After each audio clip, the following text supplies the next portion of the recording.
But what do you read into that press conference with Robert Garcia bigging up AJ, with everything that both men said? I don't look too much into it. I mean, look, AJ always looks unbelievable, doesn't he? You know, it's really what goes on up here and how he can execute that on the night.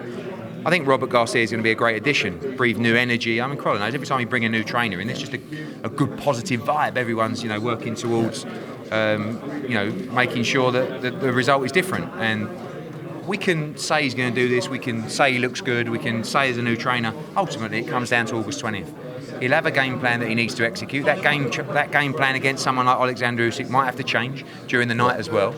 But it's not just a case of stick it on him. Yeah, there is an element of that, but you've got to do it in the right way, in the smart way. But you know, sometimes you look at a fighter when you have to have that kind of approach, you think, oh, he hasn't quite got the size, he hasn't quite got the power, he hasn't quite got the speed. He has. So, but he's got to put a dent in him, and he's got to do it early in this fight. So, over to Saudi again, and AJ Ruiz 2 took place there. It was absolutely huge. This is the bigger fight, let's be honest. How big is it going to be over there?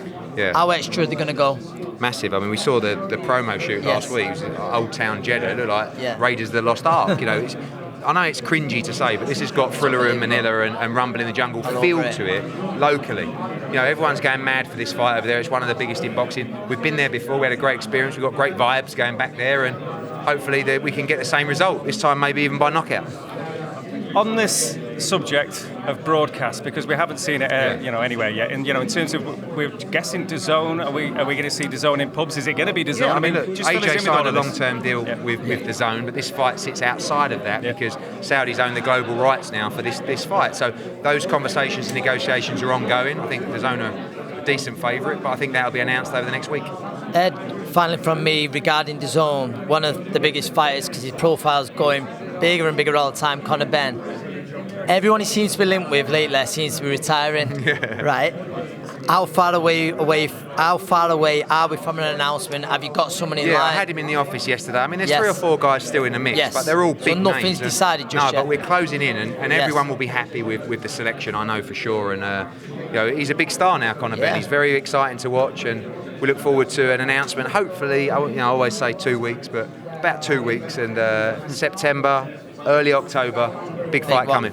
Just one on Triple G, Canelo doing the rounds, of course. You've been busy. They've been doing loads, haven't they? Loads of head-to-heads, it seems.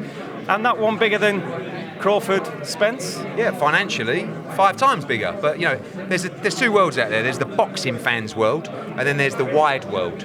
In the wide world, which is mainly, I'm talking about the finances, Canelo Triple G3 is much bigger than Spence Crawford. In the boxing world, it's a toss-up, and a lot of people want to see Spence Crawford. It's a brilliant fight. I'm just saying, in terms of size, which is the only way you can measure it, is financially, not on the same Richter scale.